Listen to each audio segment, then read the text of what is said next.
Hey, Christy. Hi, Dario. How you doing tonight? I am so excited. I'm excited too, and it's a wonderful opportunity tonight we have to invite this audience to help inform, inspire, and invite them to celebrate with us with world-class music talent, the Pediatric Epilepsy Experts, Broadway families, and more. My name is Dario Herrera, and I'm the Executive Director of Mickie's Miracles, and tonight we invite you to join us for our Mickie's Miracle Maker online benefit. It's our honor to invite you to celebrate with us. Yes, it's not only a night of celebration, but also reflection on the opportunity that we all have to help warrior families in their fight against pediatric epilepsy. Mickie's Miracles has now helped families in over 20 states and 15 countries. I'm Christy Griess, CEO and visionary founder of Mickie's Miracles, and it is my honor to have you join us tonight. To say that 2020 has been difficult is an understatement. COVID and the financial challenges and access to care issues that it brought made our work more essential than ever.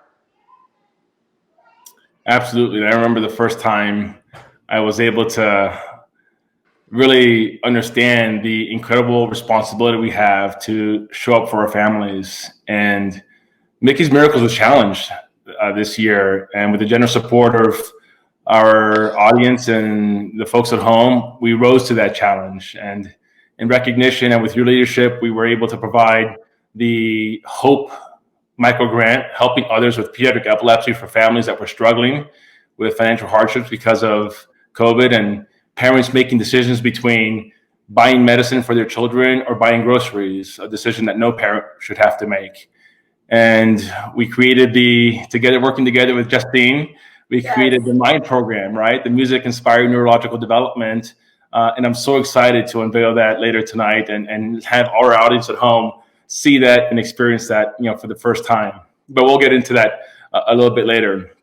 And of course, our continued work, and really this is the backbone of what we do here at Mickie's Miracles, is our advocacy for families and helping them get into level 4 pediatric epilepsy centers as urgently as possible for a diagnosis and high-level treatment. Yes, as we learned with Mickie, every day matters when you have a child fighting pediatric epilepsy. Whether it's infantile spasms, intractable epilepsy, or other rare forms. It can make the difference between permanent brain damage or even death. And that is why we work so urgently, so diligently to get these families to the highest level of care. And tonight you will hear some of our warrior families as well as testimonies from others.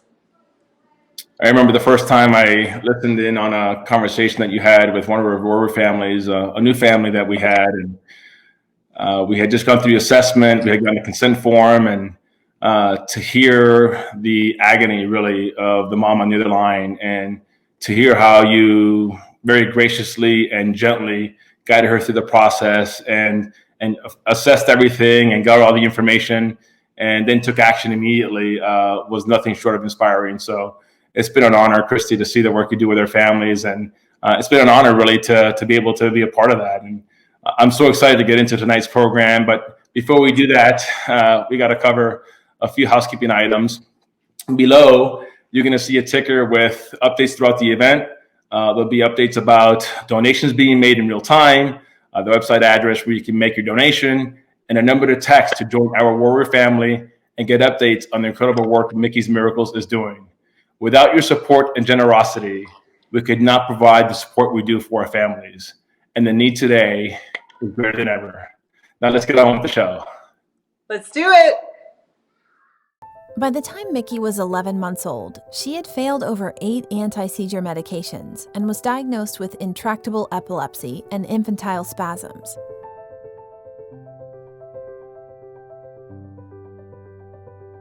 After months of frustration, fear, and not knowing where to turn, Mickie's parents met Dr. Mary Zupank. The day before Mickie turned 1, she had brain surgery to combat the seizures. Today, she's a sassy, funny, and spirited 9-year-old fashionista who's been seizure-free for 8 years. Mickie's journey became well known to help children and their parents get the support, answers, and the right access to care, Mickie's Miracles was created as a nonprofit. Mickie's Miracles advocates for parents to get their child an urgent diagnosis and the highest level of care from a qualified pediatric epileptologist at Level 4 epilepsy centers. We believe every child should be seizure-free and experience a real childhood. Visit mickeysmiracles.org to learn more.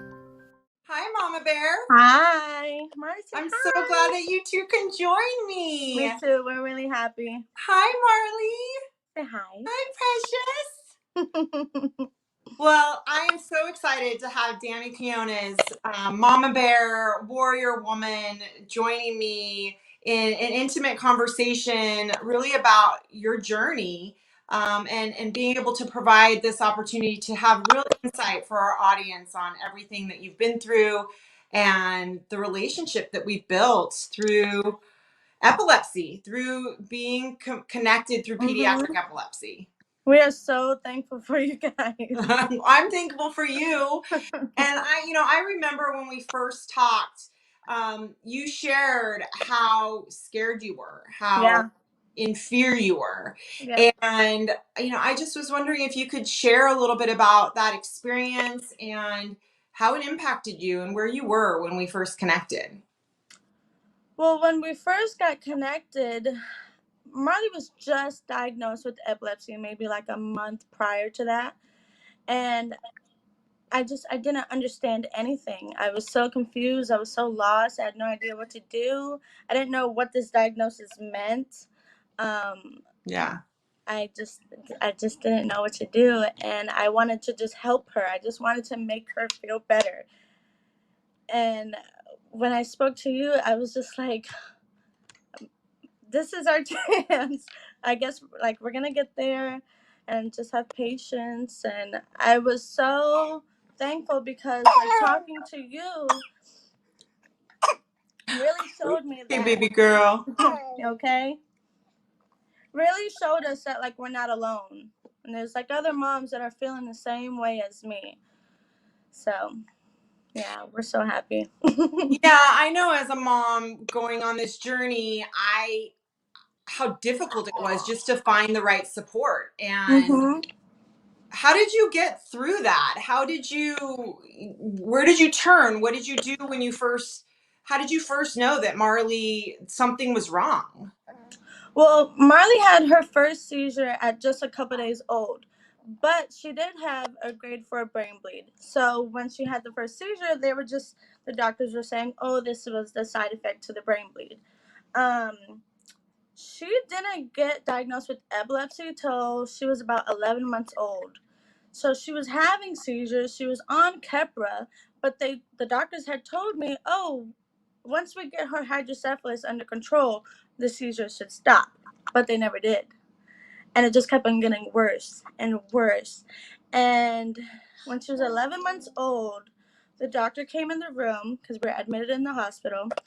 And he came in the room and he said, Mom, she is seizing 24/7. Ugh. And what scared me was I had no idea. I know. Like I knew she did some like weird movements, but I thought they were like preemie jittery moves. Babies do weird things. Yeah. The only thing that I knew, like, okay, this is not okay, is she just kept like staring off, and I could not get her attention. And then she would come back. You all right? Okay, baby. You okay? It's okay. Oh, pumpkin pie. You all right? But she would come back like, all right, Mom, I'm back.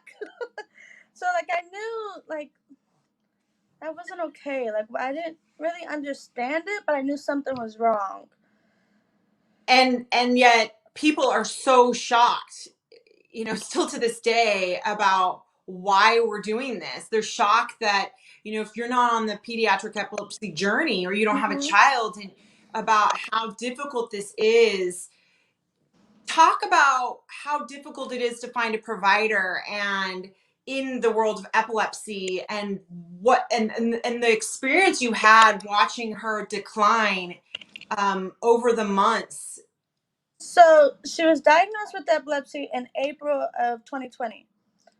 From April to August, she was declining so much it was scary. I thought I was losing my baby. Like, give me some examples of what you saw. At one point, before, Marley used to fully eat by herself. She used to drink her bottles. She loved baby food. She was happy. And it got to the point in August, where she lost all oral skills. Ugh. She was sleeping all the time. She was gagging over her own saliva. And she was strictly tube fed.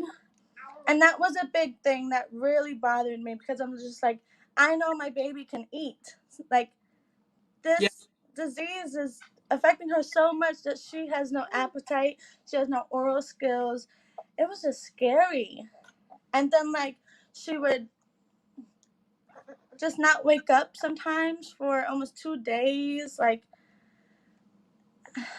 literally watched her decline so much in only about 2-3 months that at one point the doctors in our hometown was just like, well, Mom, there's nothing that we can do for you anymore. Her seizures are getting worse. We're not sure how to treat it. They had brought up epilepsy surgery, but she has a shunt due to her hydrocephalus. And she kept on catching shunt infections. And they were telling me, well, if she can't have a healthy shunt, if she cannot stay away from infection, we can't have epilepsy surgery. And if we don't have epilepsy surgery, the seizures are going to kill her. Did they talk about getting a second opinion at another hospital? No. Not until I spoke with you. You were like, no, you have to get a second opinion. You have to go somewhere that specializes in epilepsy. They never once said, oh, well, maybe you should go somewhere that can help Marley. I kind of felt like they just washed their hands and was like, there's nothing we can do, and that's it. It makes me emotional thinking about it. I remember you talking about being in a meeting with her whole team, and a doctor had his feet up on the table, looking at his iPhone, and I just said, Mama, that is not acceptable. And I have so much love and admiration for the medical community, and that it does not represent the way the doctors that are in my heart and we work on a daily basis with. But they're just like in any profession. That was so unacceptable to me. And I remember saying, no. We are going to do something. So can you share about what that journey was like from the time that we had, when we talked? I know so much has happened. But where are you today? What's the current situation with her? I know she just got out of the hospital for another shunt surgery to replace a valve. And we're constantly, texting, and you're keeping up. But can you share a little bit about where you are now and what the future looks like? Even though I know it's day to day with all our. So in August is when our original doctors, had said there's nothing we can do. We just got to sit and watch her. You got us in contact with the Miami team. We went down there September 14th. I remember the exact And this thing. is the Miami Children's Hospital. Yep. And we went down there. We did the phase 1 epilepsy testing. They did an MRI, EEG, everything. And when the doctor walked in to come and talk to me, she said, Mom, looking at her MRI makes my brain hurt. Oh. And I was just like, that's not what I want to hear. I know. But you know what? I will say, and sorry to interrupt, I always say, Mickie's doctor doesn't do what's convenient. She does what's best. And I've heard some of the worst things from her. But because of that, I trust her, because I knew those feelings inside, right? We knew instinctively as moms and dads that something's wrong. And it's odd, especially in epilepsy, you want to hear the why, even if it's difficult. Yep. So I sat there and I asked her, I said, is my daughter dying? Just tell me that. And she was like, I believe we can help her. I don't think she's dying. I think we can help her, and we're going to do whatever we can. And they just gave me the sense of like, okay, somebody cares. Like, so they came up with a plan. Well, actually, we found out while we were down there that she was on trileptal at the time. The med was actually triggering more seizures. Wow. Marley had constant tremors. It never stopped, even in her sleep. They took her off that med and they started a new med. And maybe a couple of days on the new med, and I saw a drastic change. Now, of course, it doesn't stop her seizures, but they No, but I remember you going, Christy, I got a night's sleep, you know, that yeah.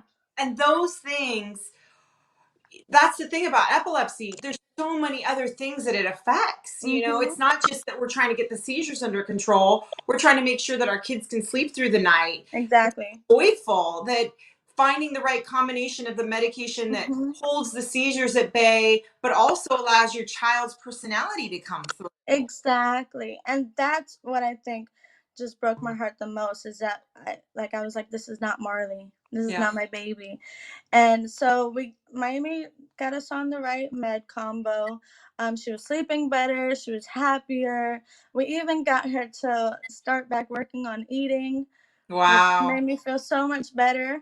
I spoke with the surgeon down in Miami, and in the MRI, they found like a subdural fluid collection, which appeared after like her shunt revision in August. Okay. And he was like, "Well, just watch it, but eventually, like, we'll have to remove that fluid before we speak about epilepsy surgery.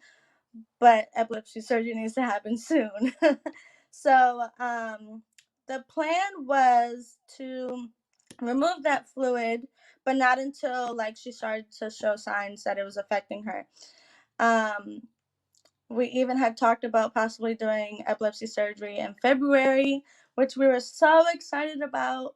Until last Sunday, Marley had the worst seizure ever. It was my first time that I ever like looked at her and I was like, no, like I cannot say bye to you today. Like you gotta pull through. And it was just the most traumatic thing. And we've been through some stuff. I know. But I know when I got that message that you called 911 and she was lifeless in your arms. Oh, it was so bad. Like I was holding my baby and the paramedics came and I was like, hurry, just please fix it, get her to stop. Oh, it was so bad. I had the chills. Me too. She's smiling. She's like, Mom, okay. She's like Mickie. She's like, I got this, Mom. I got this. The whole time we're freaking out, and they're like, yeah. And so you've come through that. You got revision of the shunt surgery, and the whole time, and I love this. Miami's communicating with your home hospital. Yep. Talking about what to do next. Yep. So I called once we got admitted and we were in the PICU. I called the Miami team. I updated them, and it wasn't our actual physician, but he knew of Marley. He knew her whole case. Of course he did. And I was just like, oh my God, thank you. And he was like, I don't know you, but I know Marley's file. And he was like, I'll contact the hospital. We'll come up with a solid plan for her. Awesome. It felt so good. It's a difference of night and day when you have a team, and I'm glad that you're sharing this with our audience, because so many people don't understand those barriers to just have, you know, a team that is dedicated to your child, that you know that you can call, and we're calling those doctors all the time, you know, and updating them with where we're at, because a lot of our children are so medically complex. And so now the game plan is to wait for her to recover from this surgery. And then when will you guys reevaluate when brain surgery will happen? So another thing that we found out while we were in Miami was that Marley does have a rare form of epilepsy that they believe may be like hereditary. Okay. Our home hospital never brought up genetics, which I think is very, very important, not only for Marley but for me. Absolutely. You know? And so right now we are waiting. We just did the blood work for me and her father. We're waiting for those results so that we know actually like what we're dealing with. Yep. The genetic doctor had said we are not doing epilepsy surgery till we get these results back. Okay. So now we have an appointment early next month, and I guess we'll reevaluate. We have to let her heal because she does have a history of infection. So we were talking epilepsy surgery for February, but now this pushes her last surgery pushes it back about 5-6 months. The concept is that she has a malformation in her brain, and that is where the seizures are coming. So just like Mickie, and I know every child is different and what they remove and what they do is different, but that they remove that part of the brain. She's young enough that the other hemisphere can take over for those missing functions. And you're obviously dealing with a lot, and we understand that she's medically complex, and I try to share with people that we can handle having a special needs child, and we can handle so many of the other things that are going to come with that. But we can't handle knowing that we could have done something, but we didn't because we didn't know. And I just want to thank you from the bottom of my heart. I don't know why you trusted me, but just the fact that you trusted me in one conversation off of finding us on Instagram with your most precious little one. And I love you. I love you. Thank you for being on this journey. And, it doesn't stop here. And as you well know, and, we're in it to win it with you. And, I just thank you. Is there anything else that you would like our audience to know that you would want to share with the world about your journey, or just something that if somebody doesn't experience pediatric epilepsy, why our cause and this mission is so important? It's saving our kids' lives. Yeah. And it's so important. And not only have you led me to the right direction, to the right hospital, to the right physicians, but you have been there to support me. You have always been there to just answer my phone call right away, answer my text, and I'm we're heard. Somebody hears us.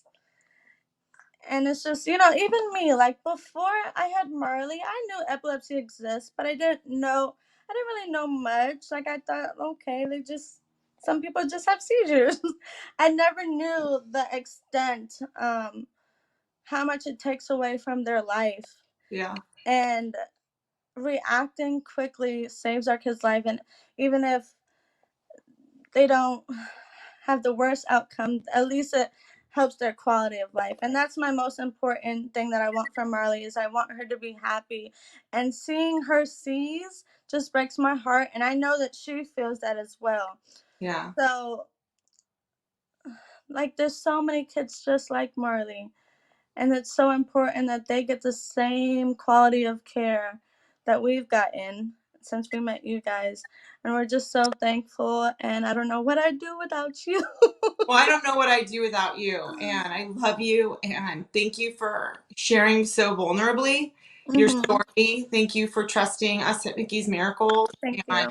I'm excited that you're a Mickie's Miracle ambassador, and I'm so excited about how you're paying it forward. And we're going to help you get through this journey, but you're a fantastic mama bear. Thank you. That's so much love and respect for you. So thank you. Thank you for sharing with our audience. Us. Oh, you inspire me, Mama Bear.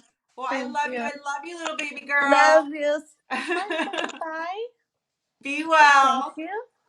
Say thank you. Bye. Yay. It's not often you get to meet a Tony Award nominated actor from Broadway, let alone be related to him. John Herrera, my older brother, is our performer tonight. He is a Tony Award nominated actor for his role in The Mystery of Edwin Drood on Broadway. He was the first Latino ever to play Che in Evita on Broadway, then joined the national tour for over 1,500 performances across the country. He was also on the national tour of Les Miserables, was in the Mambo Kings, and has been in too many movies, commercials, and productions to count. I am honored to have John with us tonight. I remember as a young boy seeing his program with his Billionaires Chair in Evita, and it really captivated my interest in the arts. It's such an honor to have him here with us tonight. Enjoy John Herrera. The song I chose to share with you tonight, I Hope You Dance, reminds me of the day my daughter Erin Marie was born, a day full of wonder. The same kind of wonder I imagine you felt when you saw your first child, heard them laugh, learn to walk, say their first word, and you helped them meet the challenges that they would face. It's a wonder how resilient and remarkable our children are.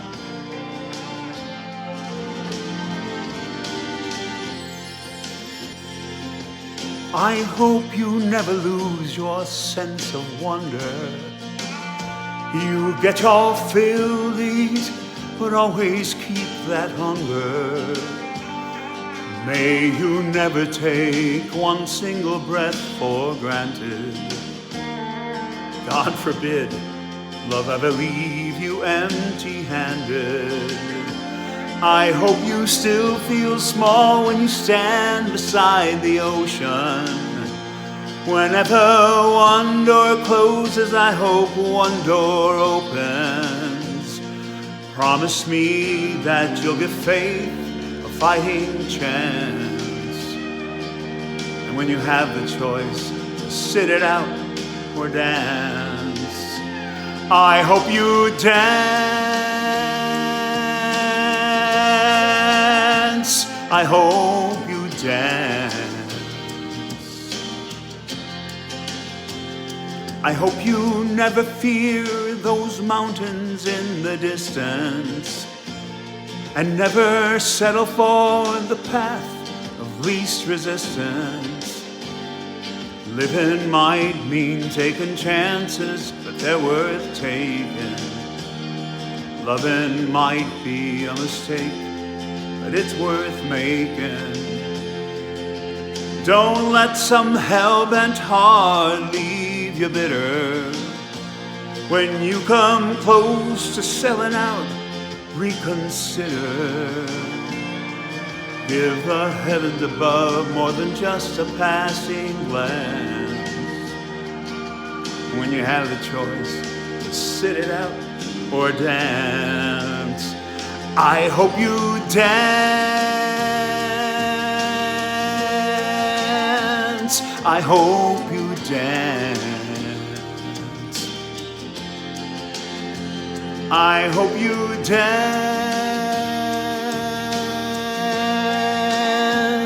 I hope you dance. I hope you still feel small when you stand beside the ocean. Whenever one door closes, I hope one door opens. Promise me that you'll give faith a fighting chance. And when you have the choice to sit it out or dance, I hope you dance.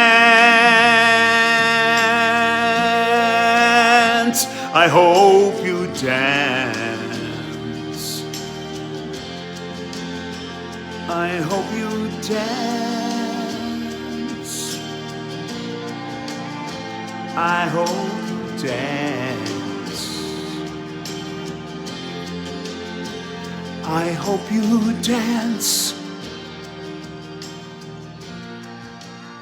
I hope you dance.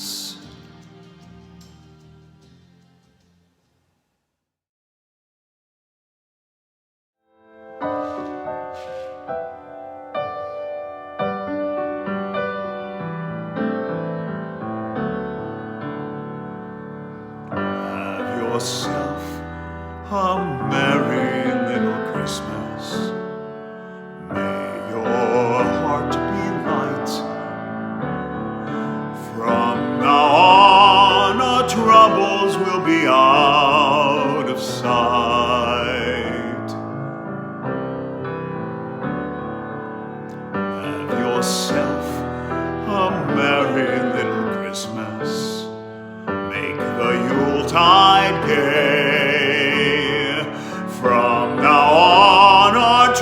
troubles will be miles away.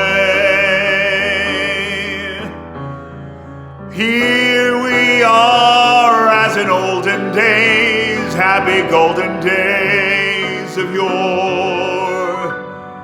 Faithful friends who are dear to us can't be here with us once more. Through the years we all have been together because the fates allowed. Hang a shining star upon the highest bough and have yourself a merry little Christmas now.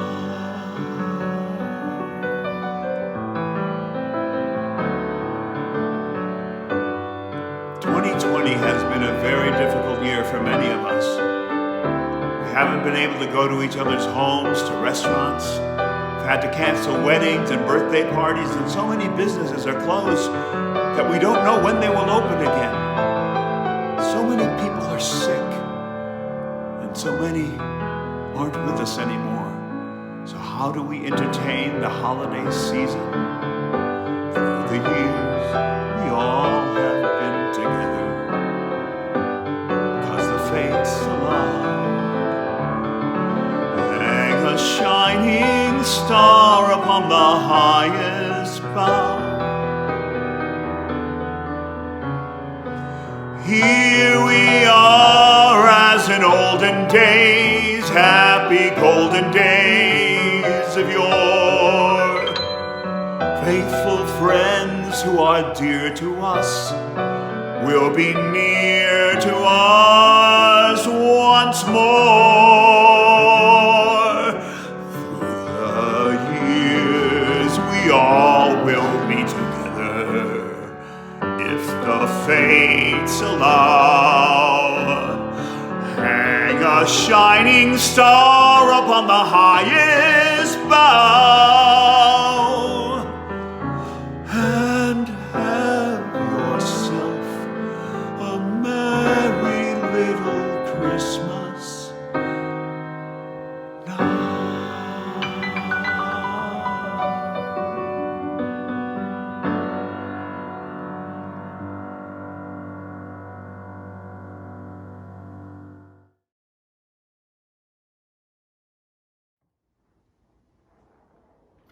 When our daughter Mickie was 3 months old, she was diagnosed with one of the most catastrophic forms of childhood epilepsy, infantile spasms.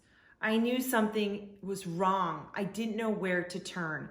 I watched in horror as she failed drug after drug to stop her seizures. I wish I knew somebody to help me. I wish I knew somebody to tell me that I needed to get to the best level of care, a level 4 epilepsy center with a pediatric epileptologist who could help us diagnose and treat Mickie. By the grace of God, we are connected with Chalk Children's Hospital of Orange County, where on the day before Mickie's first birthday, a surgeon removed her parietal, occipital, and temporal lobe of the left hemisphere of her brain to stop her seizures.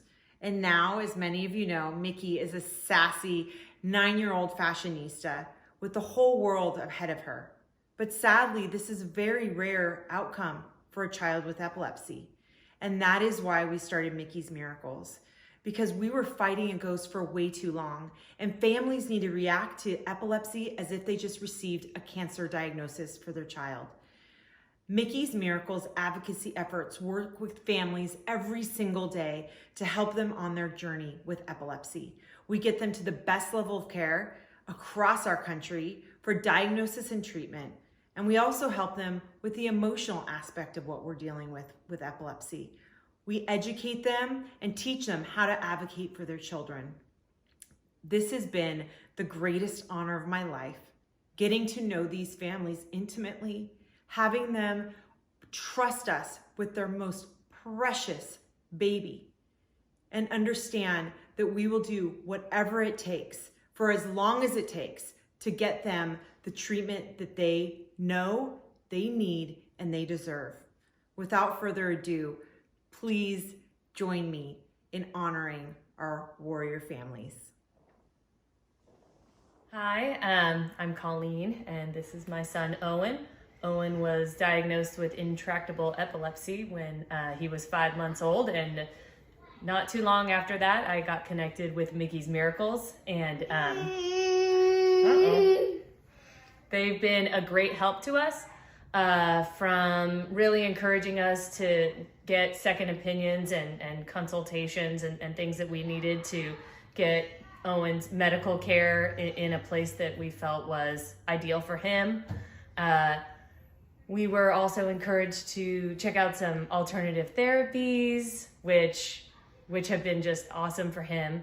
And then lastly, Mickie's Miracles really helped connect us with other moms, which was so important to me personally, because this journey can be really isolating and lonely. So I'm really happy that we're a part of the Mickie's Miracles network, that Owen has the best medical care he could possibly have, and that I've met some amazing people on this journey together.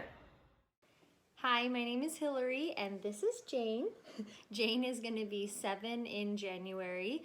When she was 3 days old is when she experienced her first seizure, and due to an unknown diagnosis, those seizures just grew and became detrimental around 1 year old. We were not experiencing any real help or answers from our coverage that we had at the time, and then I met Christy Griess from Mickie's Miracles over the phone, and she urged me to get to a level 4 epilepsy center. She was using a lot of words I had never heard before, but I took her word for it, and we went down to Southern California to a high-level epilepsy center where they gave Jane the correct medication and got her seizures under control in 24 hours. It turns out that the seizures that she endured for the first year of her life did cause irreparable damage, and she has Lennox-Gastaut syndrome, which is intractable epilepsy and lifelong epilepsy. But had it not been for Christy, I don't know if Jane would be alive right now, and we are forever grateful to Mickie's Miracles for making Jane their first miracle story, which we're so grateful for. And I encourage anyone who needs help and answers to reach out to them and use their resources. Hi, my name is Leah, and this is Ozzy. He's almost 3 years old, and we live in Birmingham, Alabama. Ozzy had his first seizure at the age of 5 months and is now considered to have drug-resistant or intractable epilepsy after failing over 15 medications. I first found Mickie's Miracles when Ozzy was diagnosed with a rare and catastrophic form of childhood epilepsy called infantile spasms. Christy and her team helped to connect me with a level 4 epilepsy center for a third opinion, and even though we weren't able to stop Ozzy's seizures, they've been a huge resource and support system for me personally. They've connected me with other families that are going through similar journeys across the country, and they've provided a wealth of knowledge and educational resources to help me fight this battle for Ozzy. So we can't thank you enough for everything that you've done for our family and for those that are fighting childhood epilepsy. Urgency, urgency, urgency. That's one of the things that guide us here at Mickie's Miracles, to support families in getting their child urgently to a level 4 pediatric epilepsy center for the proper diagnosis and proper treatment plan. In pediatric epilepsy, every day really does count. It makes a difference between potential recovery. It makes a difference between a child experiencing quality of life or having permanent brain damage, and even worse, experiencing a fatality. To answer the questions why, we put together this incredible panel of pediatric epilepsy experts, and we hope you enjoy the conversation. We currently have nearly 500,000 children in the United States alone suffering from pediatric epilepsy. We know that 1 in 26 people will experience epilepsy at some point in their life. And yet the urgency and the awareness among the general public and among parents even isn't there, it's lagging. Our hope is that this conversation will inform, invite, and inspire to action through awareness and through an honest conversation with some of the top epileptologists and folks connected to pediatric epilepsy in our country. We call this our Pediatric Epilepsy Panel of Experts because that's what we have, a panel of experts. And we have, of course, my colleague and the CEO and visionary founder of Mickie's Miracles with us, Christy Griess. Thank you for joining us, Christy. Thank you for having me. Thank you. We have Dr. Wagner, and Dr. Wagner is a licensed clinical psychologist and also a research associate professor at the Medical University of South Carolina. We have Amy Davis. She's the pediatric epilepsy coordinator at Cook Children's Hospital. We have the legendary Dr. Zupank from Orange County's CHOC, Children's Hospital of Orange County, and she is the co-medical director and a pediatric epileptologist at the Neuroscience Center. And then we have Dr. Susheta Joshi. She has a long title. She's a pediatric neurologist and also epileptologist. She's a professor in pediatrics and communicable diseases. And she's also the medical director of the Pediatric Epilepsy Program at the University of Michigan at Moss. Welcome, everyone, and thank you for joining us as part of our Mickie's Miracles Miracle Maker online benefit, our epilepsy panel. And we'll start with, I think the most important question is, why urgency? We hear all the time that when there is a suspicion of epilepsy or infantile spasms in a child, that a parent needs to act with urgency. Can you guys help us understand why the need for urgency? Dr. Z, why don't we start with you? Oh, good. Just a softball question there. That's, well, it's, when a baby is born, they work on their brainstem. So you could have a baby that looks and acts like a normal baby, but maybe not have their, be born with what we used to call hydroencephaly, which is water in the brain, and they can look and act like a normal baby. So between birth to 2, 3, 4, 5 years of age, there's a lot of active work that goes on in the brain, including connecting the hemispheres, synapses, the connections between brain cells. There's pruning back, what we call programmed apoptosis, brain cell death, because we're born with too many brain cells. So there's a lot of remolding and modeling that goes on in the brain during those few critical years. So in the midst of that, if there's an ongoing epileptic storm, which is what I look at as seizures, abnormal, aberrant electrical activity, the brain gets hardwired for continued seizures rather than, so there's abnormal synaptogenesis connections, abnormal brain cell death, and the brain gets hardwired for continued excitation. And you build up a more permanent neurocircuitry that's built and bred for continued seizures. So as opposed to someone who's an adolescent or an adult, where the brain is already formed and there's less plasticity, if you will, ability to adapt if brain cells are injured. So there's a yin and a yang here.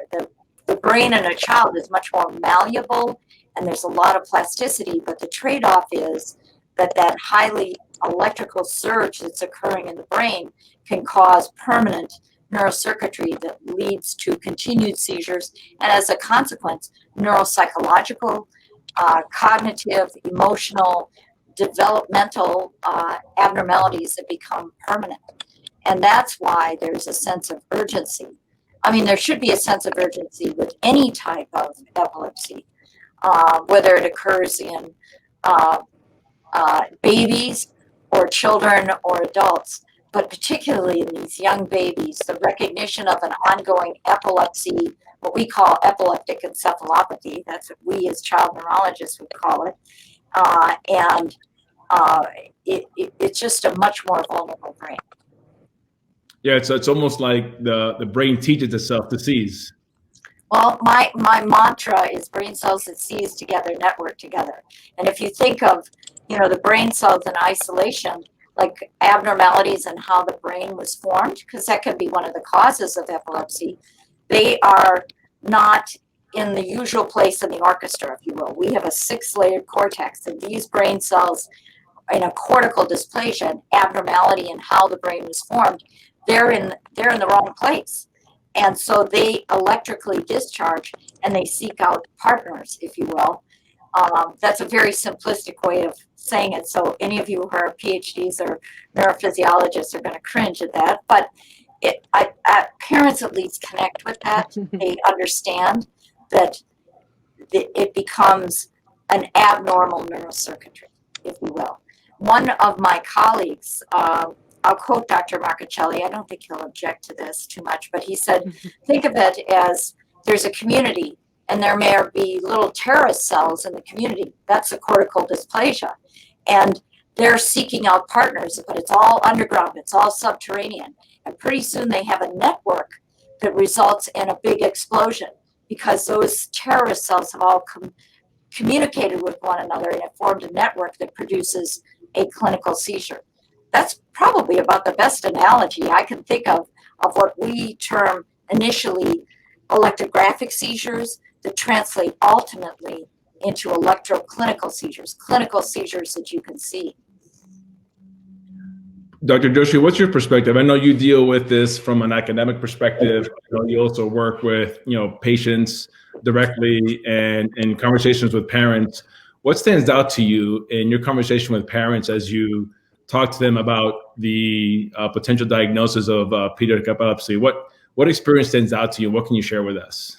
So that's an excellent question. First of all, I want to thank you for including me on this panel with such esteemed company. And before I say anything, I want to echo and endorse and underscore everything that Dr. Zupan said. There is absolutely an urgency to pediatric epilepsy. I think I heard somewhere during the recently concluded American Epilepsy Society meeting that we still don't think of epilepsy as time is brain the way the stroke doctors think of it. Right. And I think there is a need to do that. I'm going to draw an analogy from another very distinguished researcher in the field of epilepsy, Anne Berg, who has actually likened the urgency of pediatric epilepsy, let's say, to pediatric cancer. As in, if you have a child who gets diagnosed with a pediatric cancer, whatever kind it may be, it's not about, oh, let's see and figure out and we'll get to some treatment at some point. It is now. In the same way, for every reason that Dr. Zupan said, yes, absolutely, that seizures in young children are an urgent issue that need to be dealt with right away. I think when you talk to families, there are a couple of things you have to keep in mind. First of all, a seizure is terrifying for a family to witness. It is terrifying for doctors to see children seize on the epilepsy monitoring unit also. It is terrifying for doctors to watch videos of seizures when we are doing our epilepsy surgical conferences. So it is terrifying for a family to go through that seizure with their child. So first and foremost, you want to make sure that you have reassured the family that they're in the right place, their child is safe, and that, we're all working together as a team to make sure their child gets what is best for them. There are a lot of things to talk about. I look at medications and treatment as one little piece of the whole epilepsy picture to talk about. There is seizure safety. There are activities. Families want to know, is my child ever going to be able to do anything else that he or she was doing before the seizure happened? So there's a lot to be talked about. And the other thing is, for a physician, it is really important to convey that confidence, to convey that reassurance that you're working with a family as a team. Really, the words of a doctor matter more than anything else. If I, as a neurologist, epileptologist, tell a family, your child should not do X, Y, and Z because they had a seizure, they're not going to do it. And so I think you really need to be careful in how you counsel them and take a very sort of holistic view towards everything, a child's well-being, a family's well-being, while you talk to them about their diagnosis of seizures and epilepsy.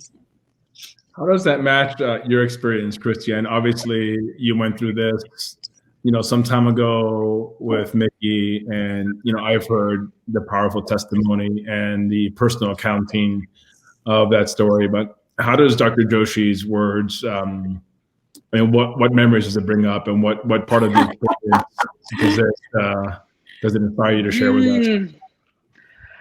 Yeah, thank you for the question. I'm right here, you know, the tears, you know, I push back, but everything she's saying and what Dr. Z says is completely accurate. I mean, as a parent, I had a maternal instinct that I needed to save my daughter's life. When she received her infantile spasms diagnosis, the reaction with the doctors that we had at the beginning did not reflect what I felt inside. That I needed to do whatever I needed to do to save my daughter's life. And 8 months later, 8 failed medications later, wrong protocols for infantile spasms. I was asking from the beginning, what about brain surgery? What about brain surgery? And it wasn't until God intervened and a best friend and also patient of Dr. Zupont's connected me to Chalk Children's Hospital in Orange County, to Dr. Z. And when we told her story, it was the first time I had a doctor stand in front of me and validate all those concerns and feelings of urgency inside. And she said, with absolutely no doubt, she needs to be in here immediately. This is a medical emergency. And it's just not often with the pile up and the waiting list in neurology, specifically in epilepsy, to meet with an epileptologist on a Friday and have that hospital call you on Monday. She was in within a week, and a week later, she was a brain surgery candidate, and they removed her parietal, occipital, and temporal lobe to stop her epilepsy. And I am on the phone every day with families hearing these stories of delayed care and action, and it is so devastating. And that is why we started Mickie's Miracles, is to have families react as if they got a cancer diagnosis. When you have a child that receives the diagnosis of cancer, there's a known awareness that you need to react urgently, and I am determined to have that same sense of urgency surrounding epilepsy in general, but specifically, as Dr. Zupont and Dr. Joshi said, around a child that is seizing, because time is of the essence, and you have to get that child to that right doctor to get the right diagnosis and treatment, so that they can have the path to exactly what Dr. Joshi said, to be able to experience a childhood and all the other benefits that, you know, every child should be able to have.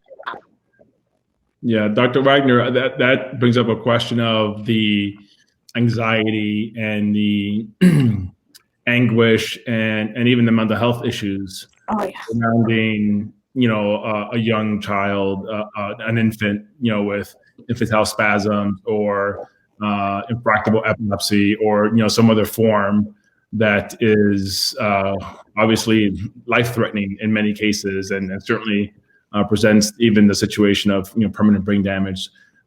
How do you what do you want to add to that part of the conversation? Because it's the mental health side of it isn't talked about very openly, but we know it's a very big part of it. And as we deal with families, we feel their anguish, we feel their anxiety, and Chrissy spends hours and hours, you know, supporting them from an emotional perspective. I love your input on that. Sure. Well, thank you again for the chance to be part of this panel. And I, you know, don't typically share this in my academic setting, but I think it's definitely relevant here. So I actually got into pediatric epilepsy because my younger brother was diagnosed when he was 10.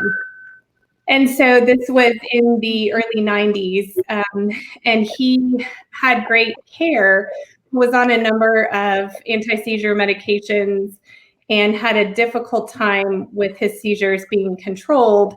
And so anyways, he spent his sort of junior high school years suffering from depression, and he had a lot of difficulties with learning.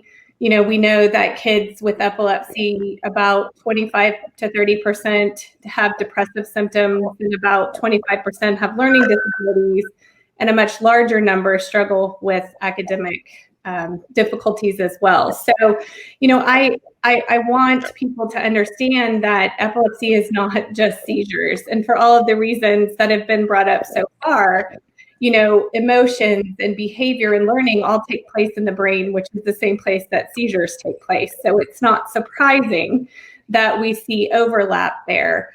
And we know from studies that in some cases, the behavioral or emotional difficulties precede the onset of a seizure that is first recognized.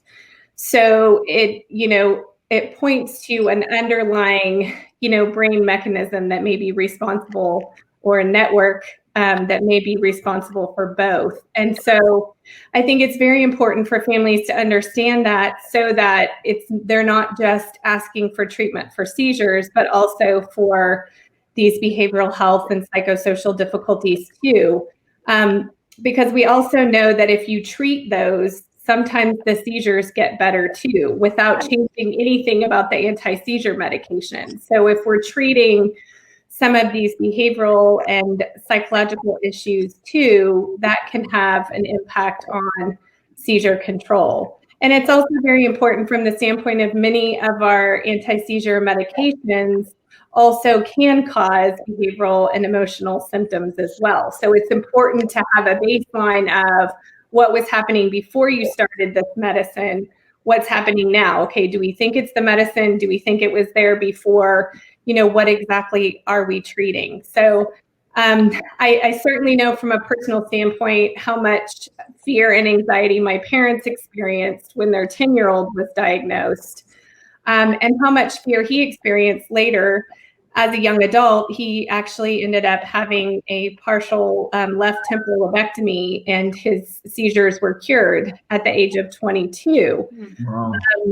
But he had a very rough start getting there. And so I think that we really cannot underscore the importance of that sort of comprehensive approach to looking at all aspects of the child and the family functioning, right? I mean, we know in more general literature too, that if parents are experiencing a lot of stress and anxiety, many times kids are as well.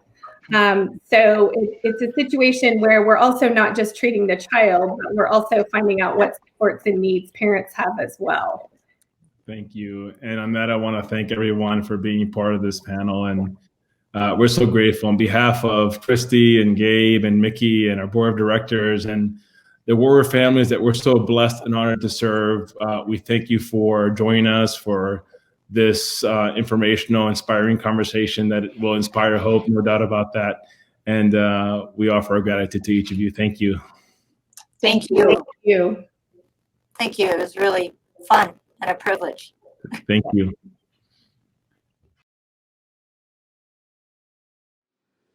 Who could have imagined 9 years ago, when Mickie went in for her brain surgery, that I'd be standing here today with Mickie's Miracles, a powerful, amazing nonprofit helping families each and every day navigate the horrors of pediatric epilepsy. My name is Gabe Griess.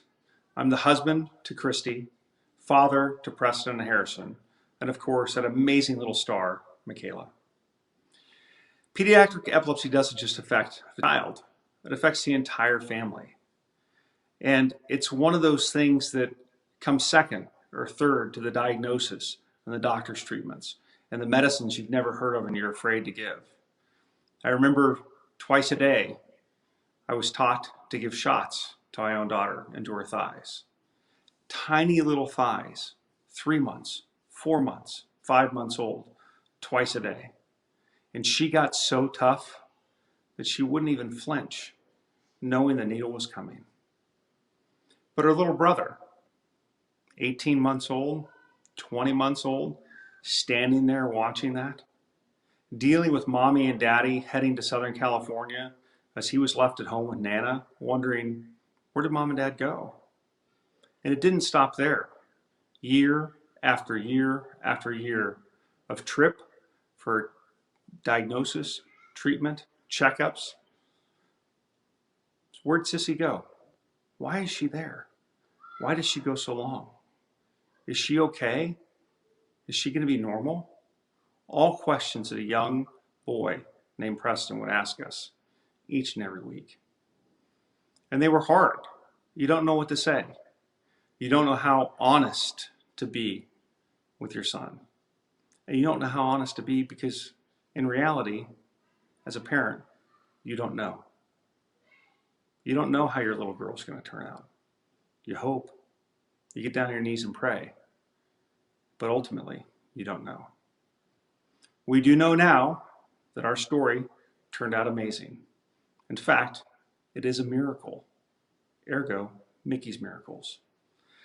And I want to share with you a moment of time that I spent with Preston a couple of weeks ago where we got a chance to chat. We got a chance to talk about his sister. And not only about his sister and what she's been through, but about what it's been like for him.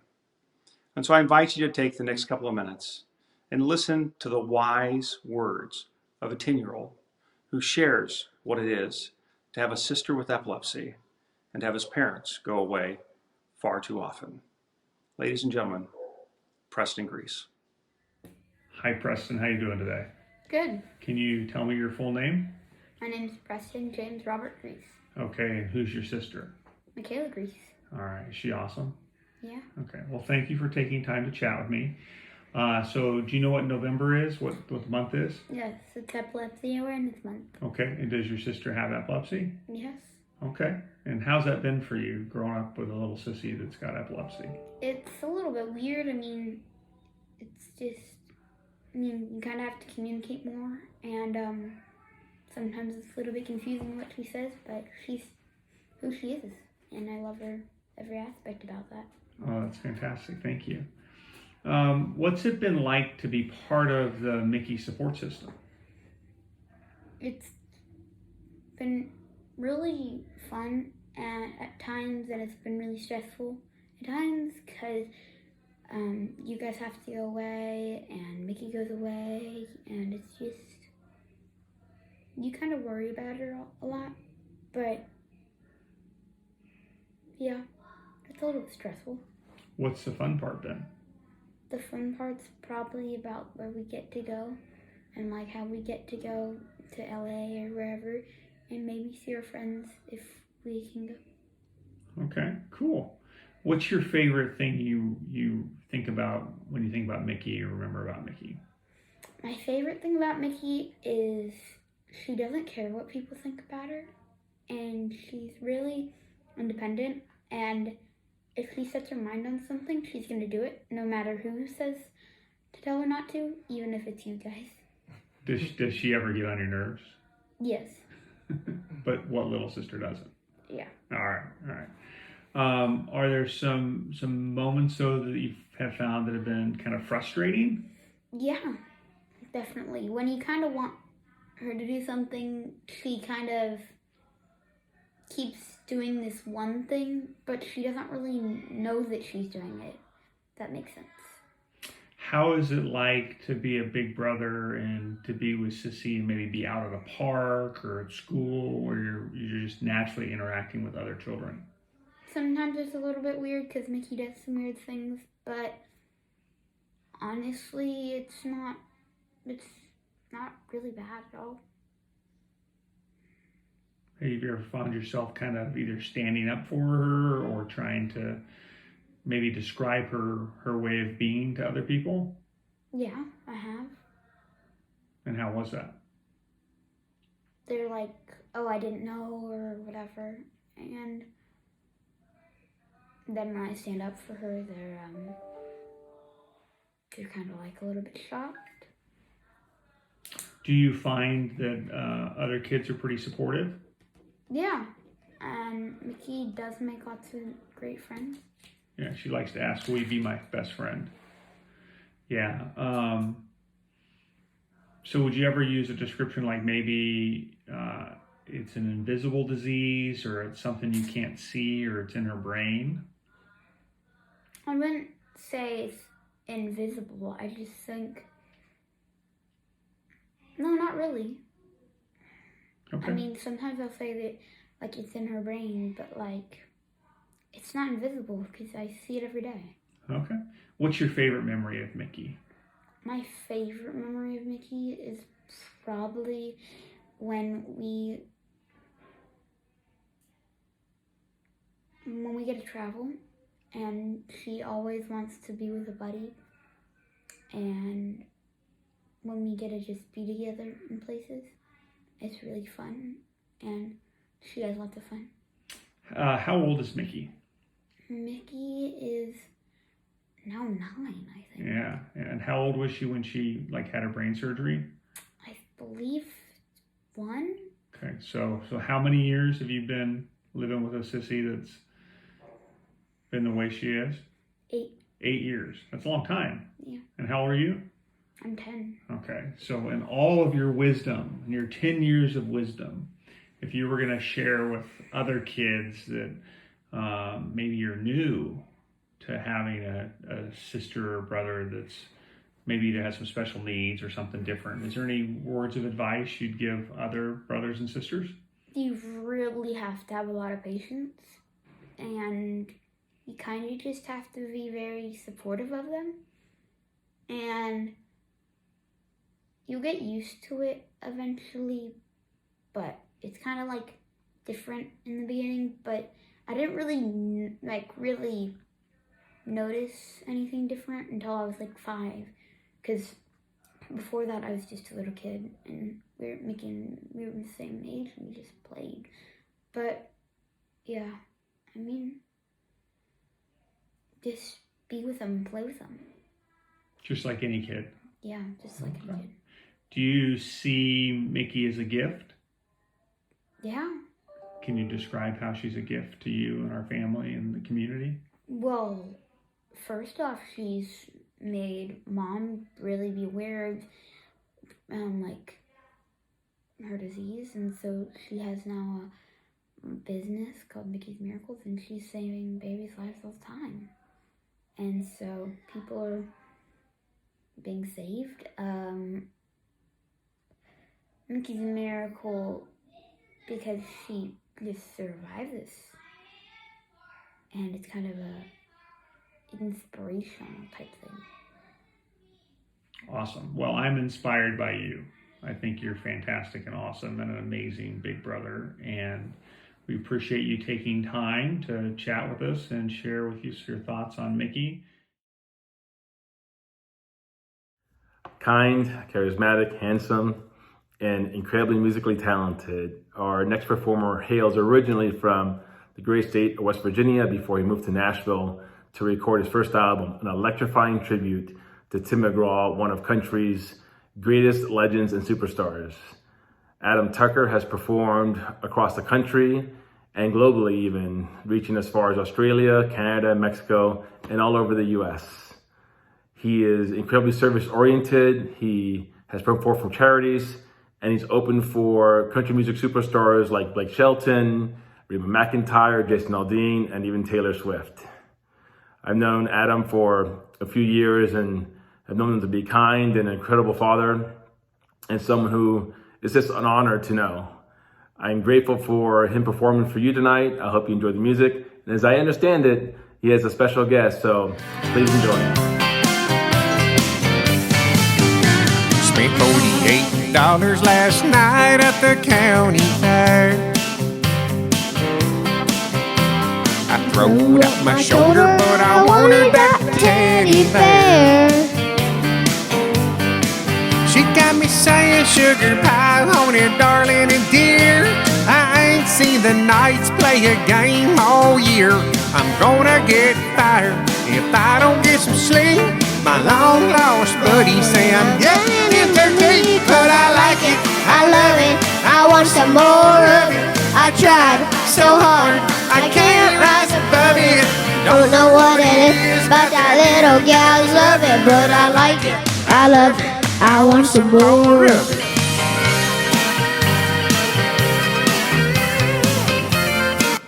Rudolph the red-nosed reindeer had a very shiny nose, and if you ever saw him, you would even say it glows.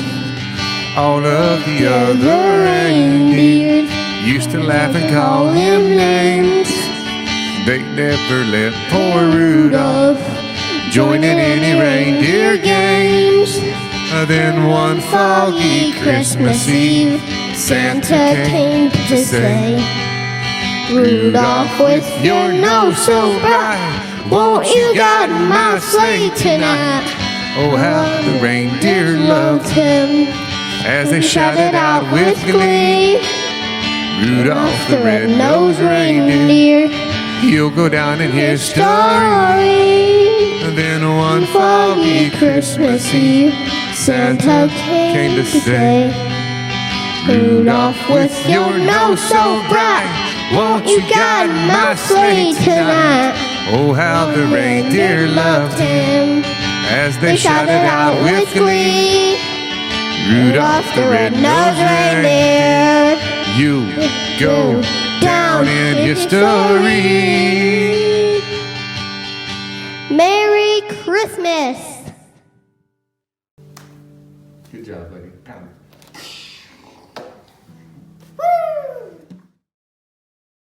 Hi everyone, I'm Justine Chadley with In Harmony Music, and I am so excited to bring the Mind program to the families of the Mickie's Miracles community. I met the Griess family when Mickie was just an infant, post-brain surgery. No surprise that as warrior parents, Gabe and Christy sought the very best therapies immediately for Mickie, including music therapy.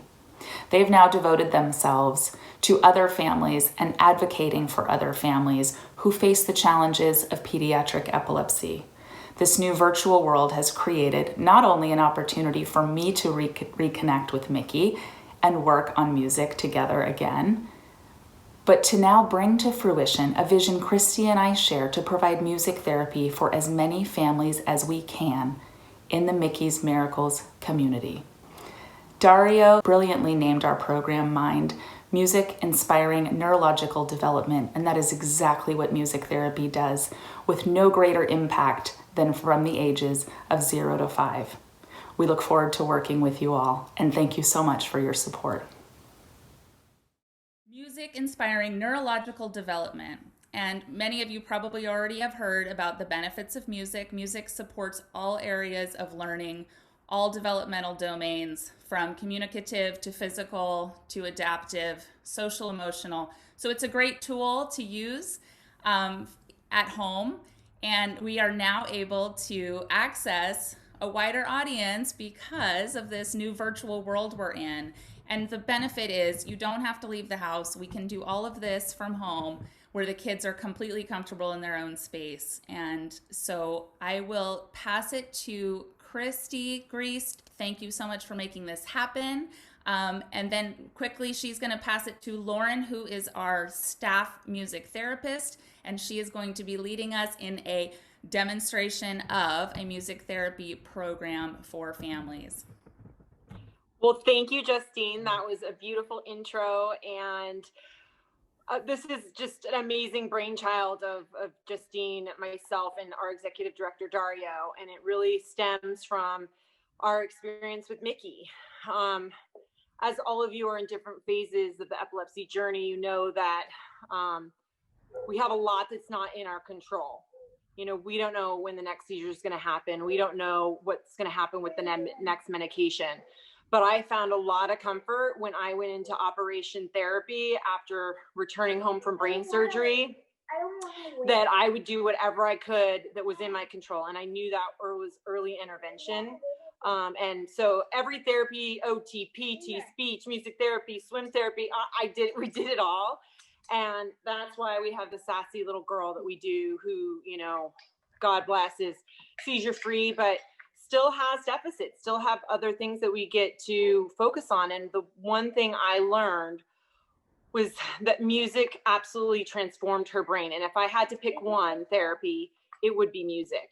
Thank you, Christy. And a quick introduction to Lauren. Lauren and I have been working together for about 3 years in the Bay Area. And just what to expect in this program is create modifications, do everything that we're doing, actively participating as much as you possibly can in a way that you know supports your child the best. And in a longer session, which we are looking forward to starting, we really get to know you and your children individually, and we can provide more and more input and feedback. But for this, I just want you to do the best you can of actively participating, having fun, and really tuning in with your child. This is a really focused, interactive experience. Thank you. Lauren.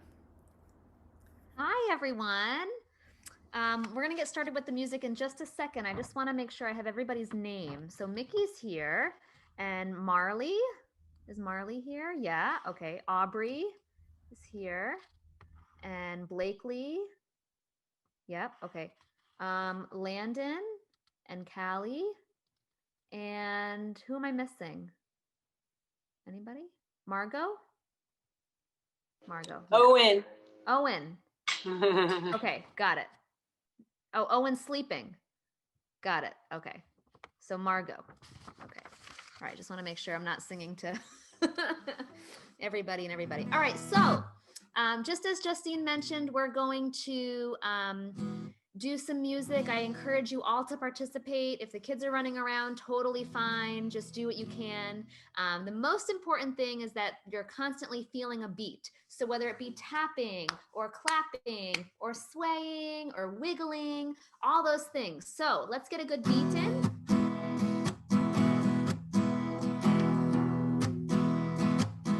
Here we go.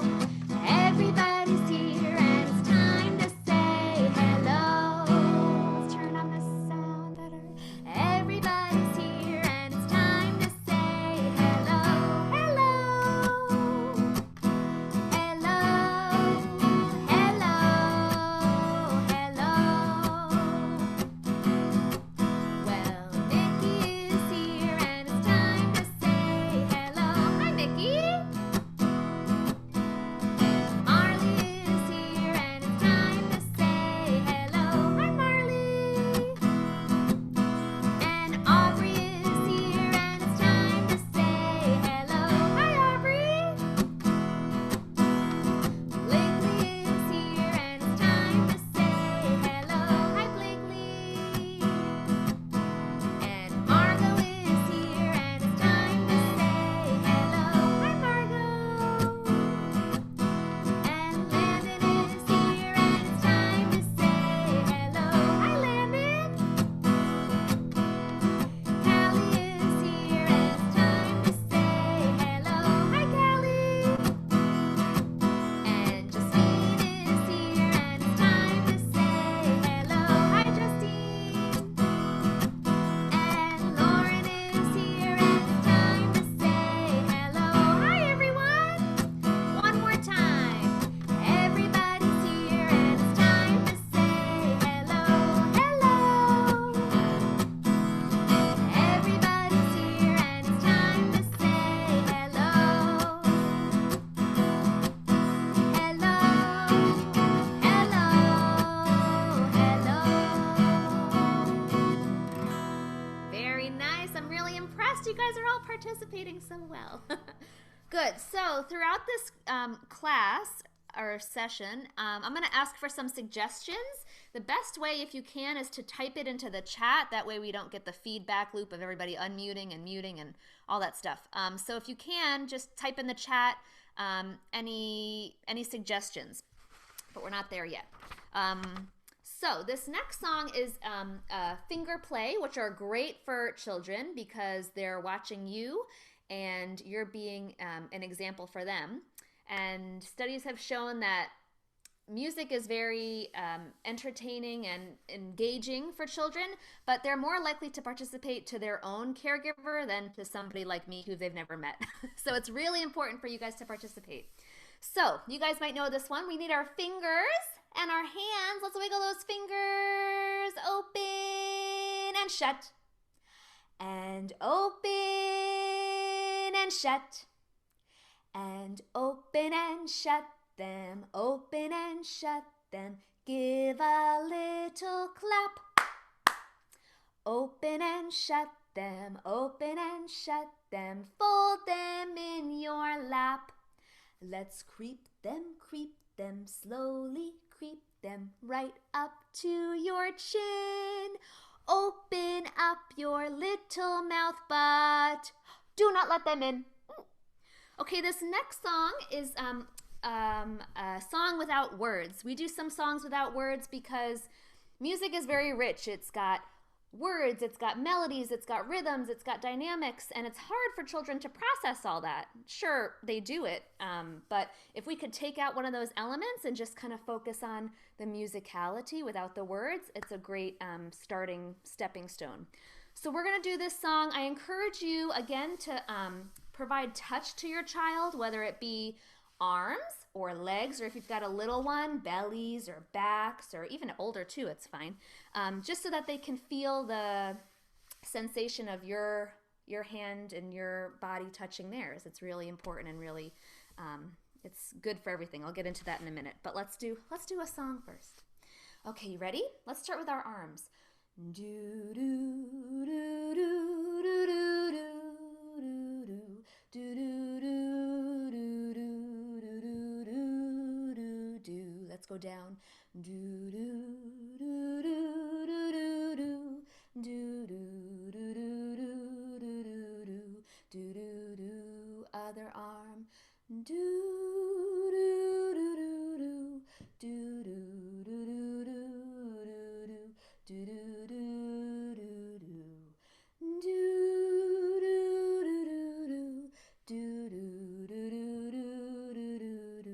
do do do. Let's brush our legs.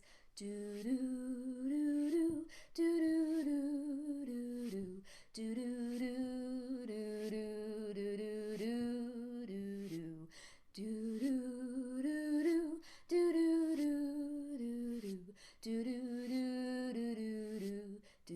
do. Can you do little head tickles?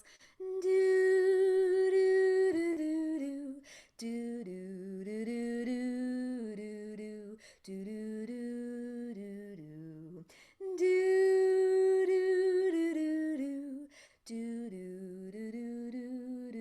do do do. How about great big hugs? Do do do do do do do do do do do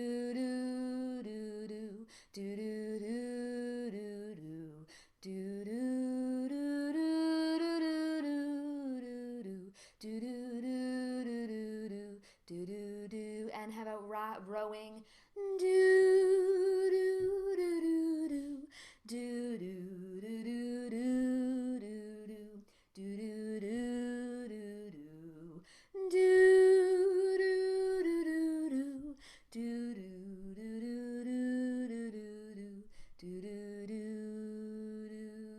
Beautiful.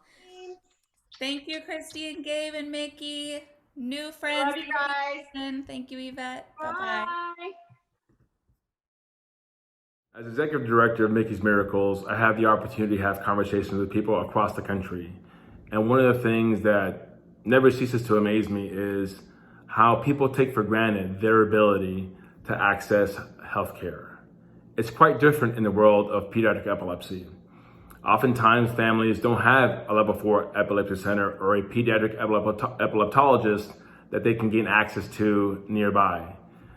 It's one of the things that we're working to change, and one of the things that adds to the urgency of pediatric epilepsy, infantile spasms, intractable epilepsy, and other forms of child epilepsy. And we were able to have a conversation with Amy Cook. She is the epilepsy coordinator at Cook's Children's Hospital. And we dive into some of the topics about access, what to do if you don't have a level 4 epilepsy center in your surrounding area, what to expect, and her role as epilepsy coordinator. So we're here with Amy Davis, the pediatric epilepsy coordinator at Cook's Children's Hospital. And one of the things we encounter all the time is this challenge with access to care. And I'd love to have Amy address it a little bit, because I know part of her responsibility is to take care of the behind the scenes to facilitate a family's access to get in as quickly as possible, because we've been talking about how important it is to get an urgent diagnosis, and every day really does count. And I'd love to get your perspective on that, Amy. Yes, access to care can really be an issue for a lot of our patients. So I think the biggest obstacle that we have for access to care is number one, of course, there's not very many level 4 pediatric centers. In certain areas, we can be few and far between. Yeah. And I think the other the other obstacle we have is insurance is a huge obstacle.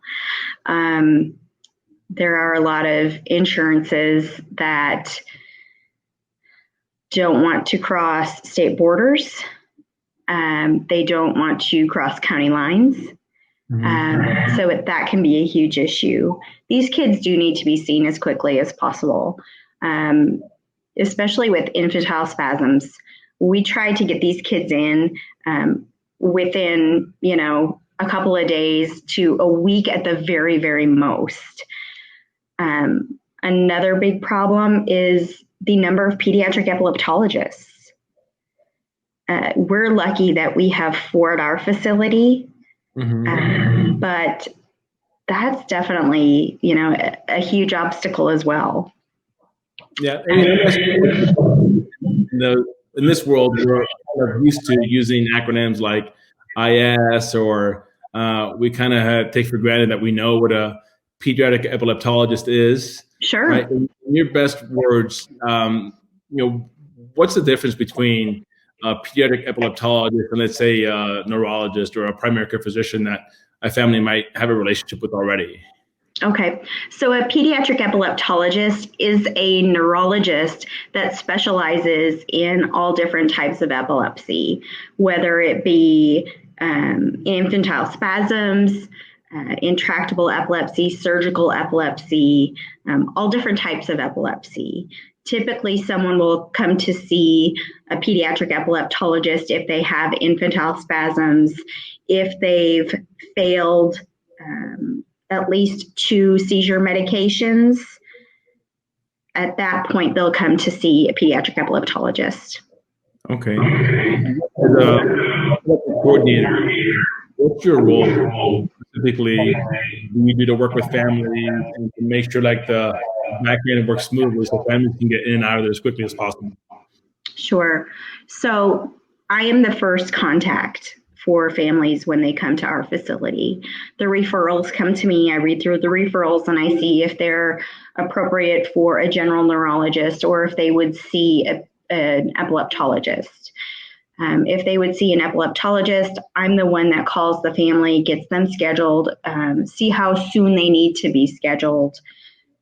I coordinate with the epileptologist to see if this is a patient that needs to have an admission, an inpatient admission, if they need video EEG, if they need any other testing. Sometimes when our patients are from out of state, we try to bring them directly in to the epilepsy monitoring unit to do prolonged video EEGs and imaging studies. So that way, it's not just let's come in, meet, and talk to the doctor. Let's get the most we can while they're here.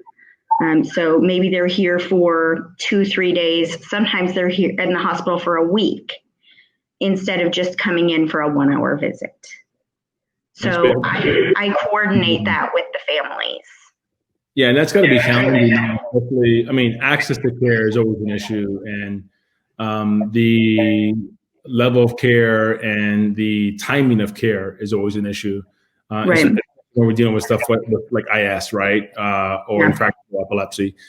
COVID's got to make that a little bit more challenging these days, right? Tell me a little bit about how you guys are dealing with COVID and how that's impacted how you see patients and how patients and their families really have been able to get into the facility to see, the right person. Sure. At first, it was a big challenge because we were not seeing very many patients in person. Pretty much everybody we were seeing via telemedicine. We were canceling all elective admissions unless it was, of course, urgent. But now things are a little bit different. In the hospital, we are still doing elective admissions. Patients are still coming to in-person visits. So for those first time visits, we are wanting them to come in and to meet with the physicians so they can, form that bond and they can get to know each other. Another big issue that we've had is that a lot of insurance companies, private insurance companies, wouldn't pay if the patient lived out of state because our physicians are only licensed in Texas. Right. So say the patient lived in Oklahoma, New Mexico, Louisiana, we couldn't do telemedicine with those patients. And so that was definitely an issue in the beginning. Right now, like I said, we are doing elective admissions. The hard now is that we're only allowing one caregiver at the bedside.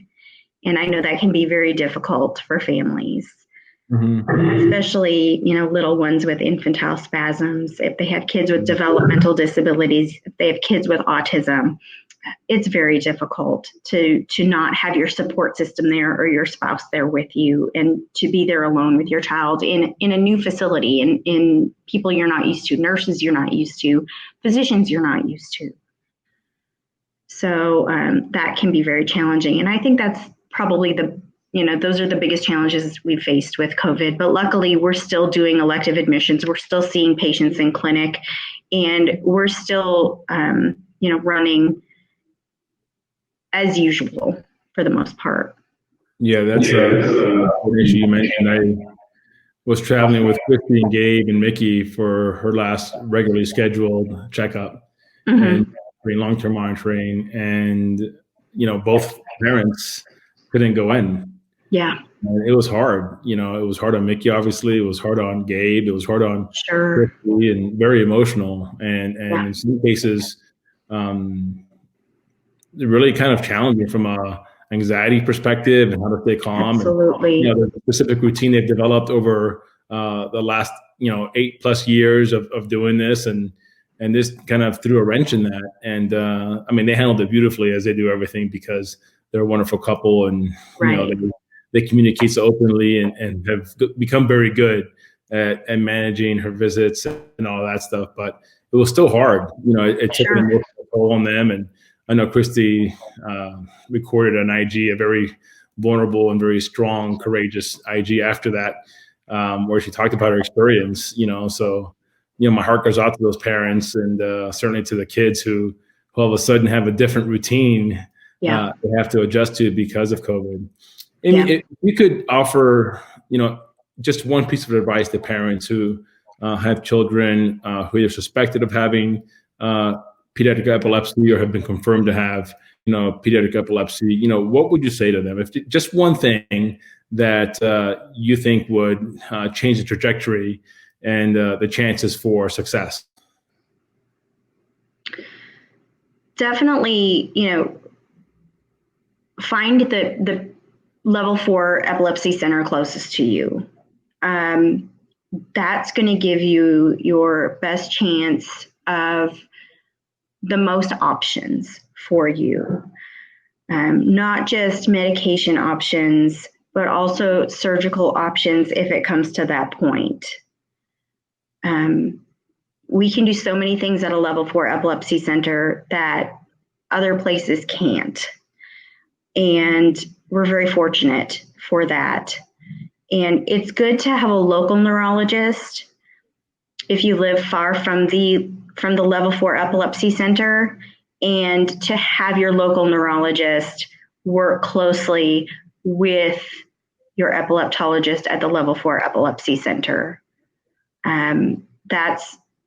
That's imperative when you have a little one with intractable epilepsy, or a child of any age with intractable epilepsy, is just the coordination of care between even your primary doctor, any other specialist that you have, and that ability for them to communicate is so important.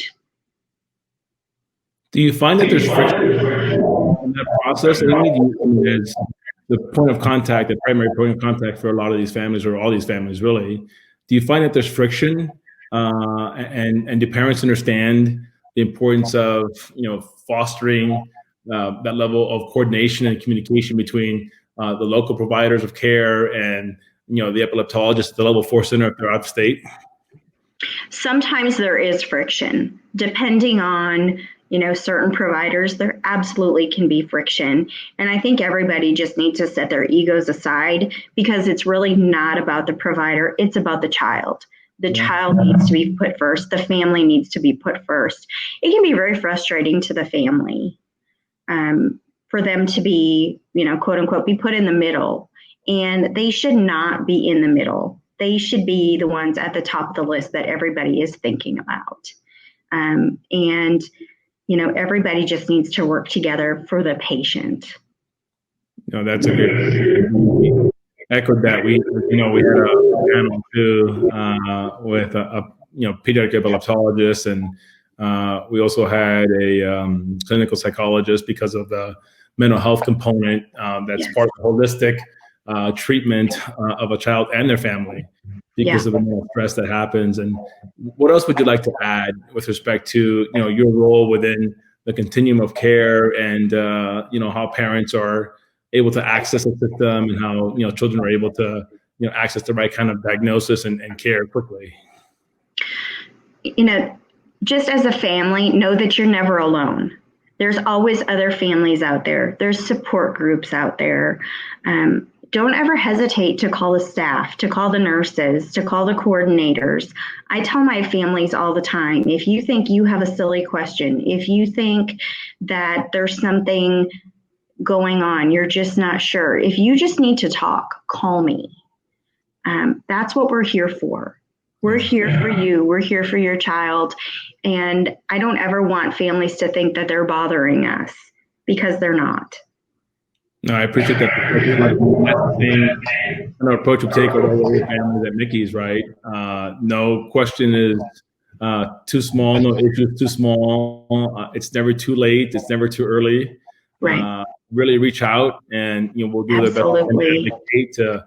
If we can't answer it for you, connect you to someone that can. Yes, I know we've had that kind of relationship with you. I know Chrissy and you have worked very closely together, and it's beautiful to see it. And that's one of the things, I'm not from the pediatric epilepsy world, right? I joined Mickie's roughly 2 years ago as an outside vendor first, and now I'm executive director. So I have kind of an outside perspective still. And one of the things that's impressed me really is how close the community is. Right, how much people care for one another, how much they extend charity and generosity and time and grace and understanding and service. I know that those are principles that drive us as part of our values at Mickie's Miracles, and we've encountered that at all the hospitals we have relationships with, and we have relationships with level 4 epilepsy centers across the country. So I appreciate you underscoring that, because it is a scary process. Absolutely. And through an emotional process, they know what's wrong with their kid. That has its own stresses, and many times they're traveling out of state. Many times there's financial constraints. There's even relationship stress. Maybe they don't have support from family necessarily, or family that's close by.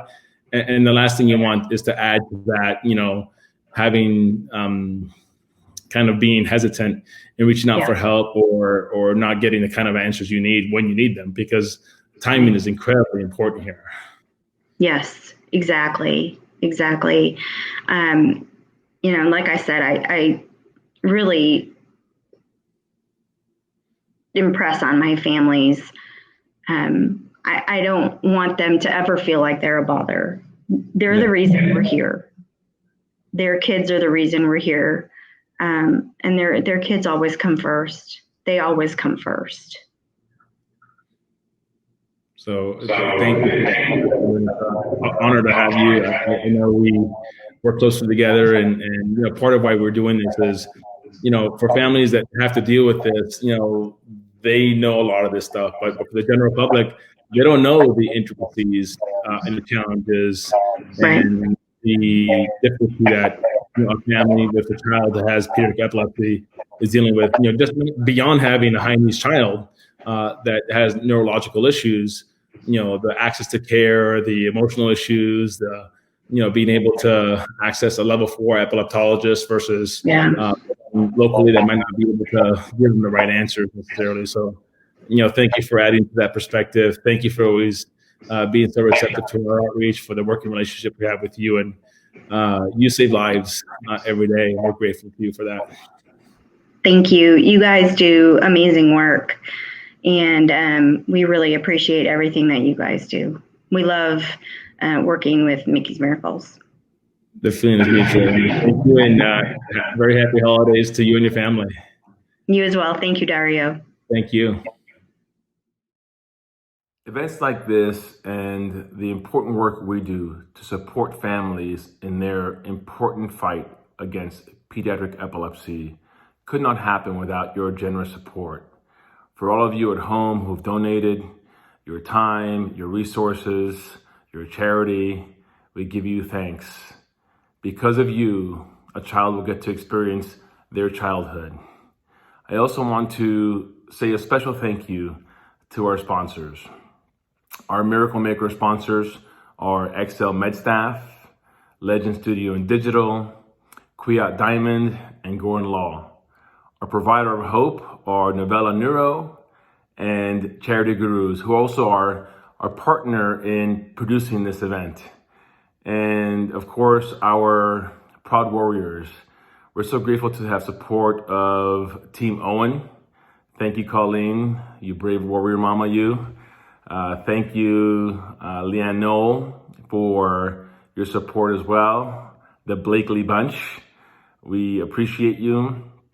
We recognize Happy Fit Fun Life by April Schultz, Assurance, Insurance, and Bottega Exchange. Thank you all for your generous support. Without you, Mickie's Miracles could not do what it does to support families. And I invite those of you who haven't supported us yet, who haven't contributed, to visit our page. You see the link down below, and support us however you can. No donation is too small. Of course, no donation is too large. And we're grateful. With the support that you give us, we're able to provide direct financial assistance to families in need. We're able to sponsor children for the MIND program, which you guys have learned about tonight. And we're able to advocate for families to get them into level 4 pediatric epilepsy centers as quickly as possible for an urgent diagnosis and treatment. Thank you so much for your support on behalf of the warrior families we're blessed to represent and work with, the board of directors of Mickie's Miracles, and of course the entire Griess family. We give you our thanks and share our deep felt gratitude.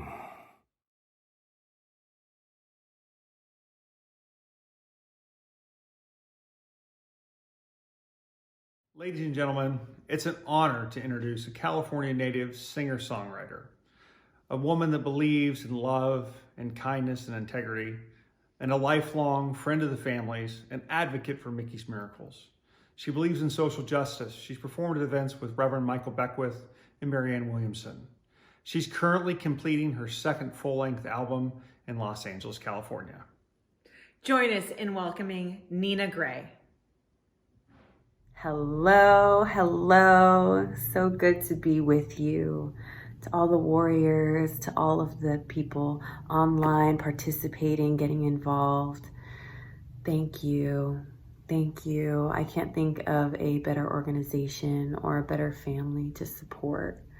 I've been knowing the Griesses for going on 5 years now, and every time we've gotten together, from the first time of meeting at a transformational course in Vegas to the last time that we linked up last year for the in-person event and gala for Mickie's Miracles, they're always just doing the good work of amplifying the good and spreading the love and opening their arms out further to include more people and bring people closer into the fold of care and love and God and all of the things that just we need so much more of in this world. And I'm so blessed for the stand that they take, and I'm so grateful for the stand that they take. And you know, when Christy approached me recently, letting me know that Mickie's Miracles needed a song, it was an instant yes, because it does need a song. And so we've been on this beautiful journey of co-writing and co-creating this song, and it is almost out of the song oven. but I wanted to share a little preview of it now so you can be the first to hear it before it has all of its sparkliness on it. So here's a little sneak preview of the song. Check it out. No, but God got plans that we can't see sometimes. So I surrender, not trusting God's grace tonight. 'Cause God works in miracles, God works in love. God, I have faith, so I give it up, give up control. Ooh, I can't wait for you to hear the whole song. It will have some very, very, very special guests on the track as well. And you know who you are. So I am so looking forward to this track's completion and the continued amplification of this beautiful vision. Thank you again for being part of it. I know this season, we all may be going through our different versions of having to change things around or make modifications or shift our holiday plans, but my prayer is that we come back to remembering the core of what makes these holidays and these traditions so special. Our love for each other, our ability to be there for one another and check in and let each other know that we're here. And we have this beautiful reminder through all of these holiday songs. One I want to share with you because it's my favorite, of the coming of that Christ light, of that Christ-like spirit, that unconditional love, that solution, that answer, that frequency of possibility and potential and miracles. That is what we are celebrating on Christmas. And this song that has been my favorite for forever, I want to share to amplify that energy and that spirit and the coming of Christ. Well, that's a little bit more festive now, isn't it? All right, I know you know this song, so when this starts playing, sing along with me. That's what this season is for, uniting voices. Just because we're across the screen doesn't mean we can't sing together. And if you don't know the second verse, may this be an invitation to expand and deepen your awareness about what this song is really celebrating. Let's go, you ready? Okay.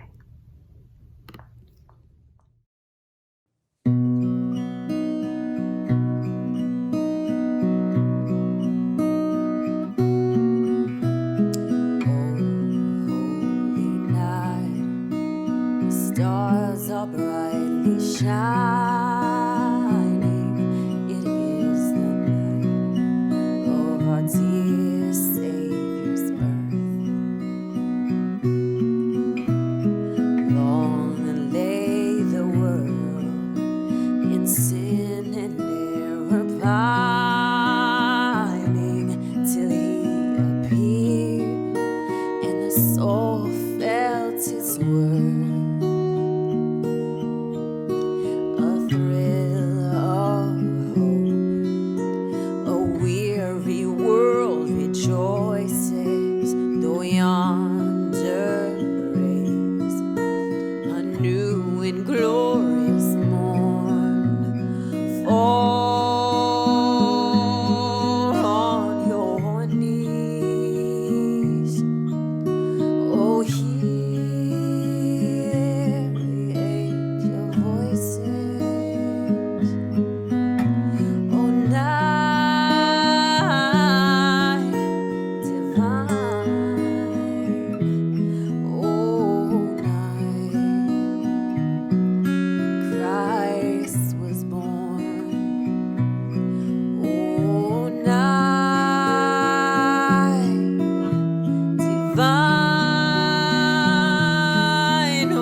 a divine holiday season, a divine time with the ones you love.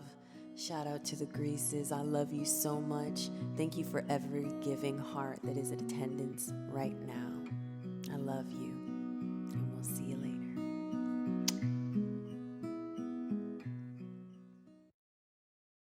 And that brings our Mickey's Miracle Maker online benefit to a conclusion. We hope you've been informed, we hope you've been inspired, and we hope that you've been invited to action. Action to support the beautiful, deserving warrior families who are working so hard to fight pediatric epilepsy and to provide their children, their infants, with a normal childhood. We are committed to serving them. We're committed to coming along with them on their journey and providing whatever support needed until their fight is won. Their fight is our fight, our collective fight. And we invite you to join us in this journey. If you haven't done so, please visit the website below. And if you're called to do it, please provide whatever donation you can. Your support goes directly to these families, whether it's supporting them through a sponsorship in the MIND program for kids, whether it's getting them direct financial support through our Hope grants, or helping us advocate for them to get them into a level 4 epilepsy center as quickly as possible for an urgent diagnosis and for the proper treatment. We are blessed to have you, and on behalf of the families that we serve, on behalf of our board of directors, we're grateful for you to join us. And just as a side note, this will be up on our website. This will be up at the website address that is listed below for the foreseeable future. Please share it with your friends. Please, if you're inspired, post it on Facebook, post it on Instagram, post it on Twitter, send an email to your friends, send a text. As our community grows, we're able to provide even more support for the families we're blessed to serve. And on that note, I'll turn it over to Gabe and Christy for a final goodbye. Thank you so much for joining us at our Miracle Maker benefit. It's just been an honor to share with you the successes and the victories of our families and our warriors and just everything Mickey's Miracles has been up to this year. It is a passion of ours to care for families, to take them along the journey. And because of you and your generosity, you make that possible. God bless you. And that's a wrap. Yay!